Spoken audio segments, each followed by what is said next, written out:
Panalangin sa gabi bago matulog. Panginoon, marami pong salamat sa kaligtasan na ibinigay niyo po sa akin. Sa buong maghapon, marami pong salamat, Ama, sa walang sawa niyo pong pagmamahal sa akin.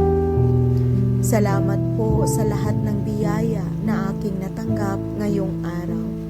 Sa lakas ng loob para matapos ko po ang aking mga gawain bago po ako matulog, Panginoon. Ipagpasalamat ko po lahat ng mga magagandang nangyayari sa akin. Bantayan niyo po ako, Ama, sa aking pagtulog. Iiwas niyo po ako sa mga masasamang panaginip at makatulog ako ng mahimbing, buong magdamag. At sa aking pagising, magiging masigla ako para na naman po sa panibagong araw